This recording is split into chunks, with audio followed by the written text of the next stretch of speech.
విజయసాయిరెడ్డి. చంద్రబాబుకు లొంగిపోయిన మరో వ్యక్తి. రాజ్యసభ సభ్యుడిగా 3.5 సంవత్సరం తనకు టర్మ్ ఉండగా చంద్రబాబు నాయుడు గారి కూటమికి మేలు చేసేందుకు ఆయన రాజ్యసభ సభ్యత్వానికి ఆయన రాజీనామా చేశాడు. వైఎస్ఆర్సీపీకి ఎమ్మెల్యేల బలం లేదు, మళ్ళీ రాజ్యసభకు వైఎస్ఆర్సీపీ పంపించే అవకాశం ఉండదు అని తెలిసి, తన రాజీనామా వల్ల చంద్రబాబు నాయుడు గారి కూటమికి మేలు జరుగుతుందని తెలిసి తన 3.5 సంవత్సరం టర్ము ఆ కూటమికి తాను ప్రలోభాలకు లోనై అమ్మేసి, అలాంటి వ్యక్తి ఇచ్చే స్టేట్మెంట్లకు ఏం వాల్యూ ఉంటుంది? అటువైపు నుంచి మనం కూడా ఇటువైపున ఏమన్నా తీసుకొని ఇటువైపున తీసుకొని ఇదే మాదిరిగానే చెప్పిస్తే వాల్యూ ఉంటుంది?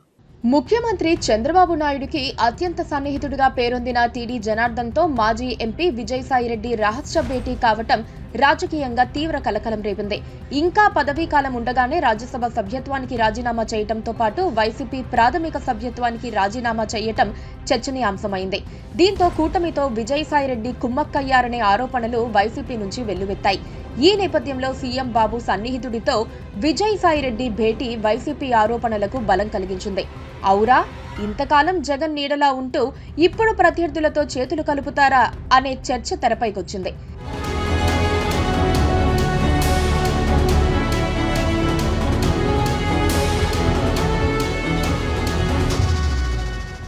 ఇందులో విజయసాయిరెడ్డిని తప్పు పట్టాల్సిన అవసరం ఎంతుందో ఎవరికి వారు అంచనా వేసుకోవాల్సిన పరిస్థితి.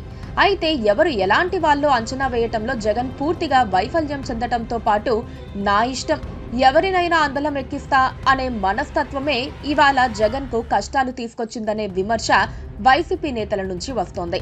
వైఎస్ జగన్మోహన్ రెడ్డి రాజకీయ పార్టీ స్థాపించిన తర్వాత దగ్గరికి తీసుకున్న నేతలెవరో గమనిస్తే ఆయన ఎందుకు ఇబ్బందులు పడ్డారో సులభంగా అర్థం చేసుకోవచ్చు. విజయసాయిరెడ్డి, సజ్జల రామకృష్ణారెడ్డి, వైవి సుబ్బారెడ్డి లాంటి వ్యక్తులకు కీలక బాధ్యతలు అప్పగించారు. అందుకే ఇటీవల విజయసాయిరెడ్డి వైసీపీని ఒంటి చేత్తో నడిపానని ప్రకటించడాన్ని గుర్తుంచుకోవచ్చు.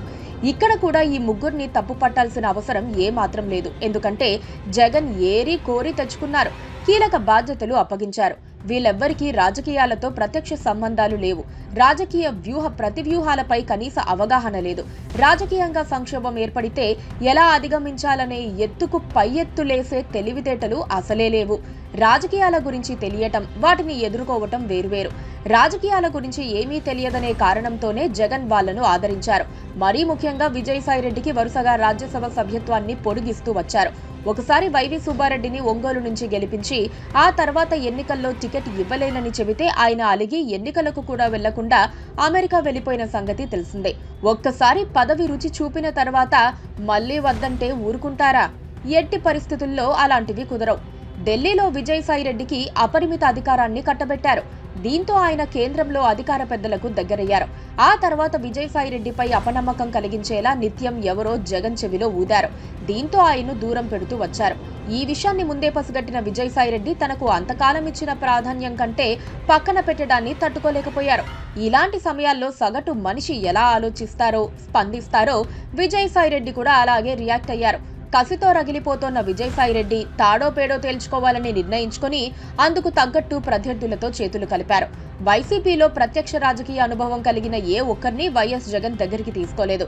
వాళ్ళెవ్వరూ జగన్ కు జీ హుజూర్ అన్నట్టు పాదాక్రాంతం కాకపోవడాన్ని గమనించొచ్చు. ఉదాహరణకు మాజీ మంత్రి పెద్దిరెడ్డి రామచంద్రారెడ్డి, బొత్స సత్యనారాయణ, పేర్ని నాని, ధర్మాన ప్రసాదరావు, భూమన కరుణాకర్ రెడ్డి, ఉరవకొండ విశ్వేశ్వర్ రెడ్డి, ఉమారెడ్డి వెంకటేశ్వర్లు తదితర నేతలెవ్వరూ జగన్ కు వంగి వంగి దండాలు పెట్టే రకం కాదు.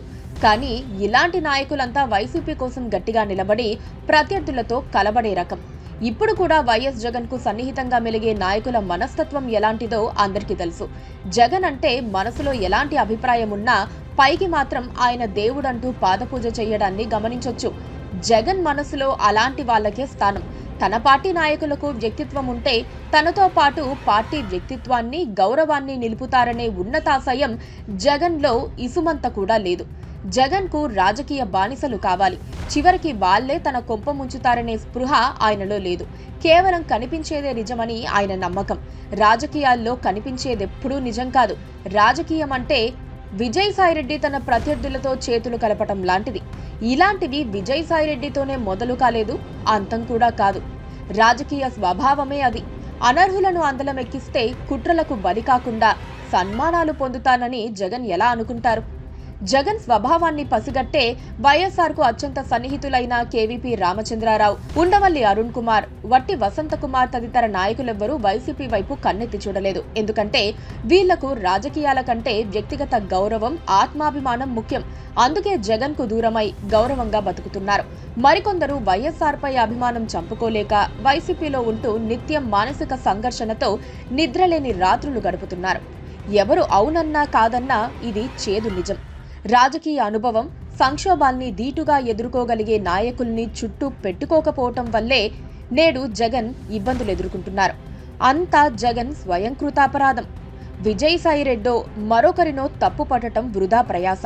ఏది విత్తితే అదే పండుతుందని ఇటీవలే జగన్ అన్న మాట ఆయనకు కూడా వర్తిస్తుంది. వైసీపీ ఘోర ఓటమి తర్వాత పొందుతోన్న ఫలాలన్నీ అందులో భాగంగానే చూడాలి.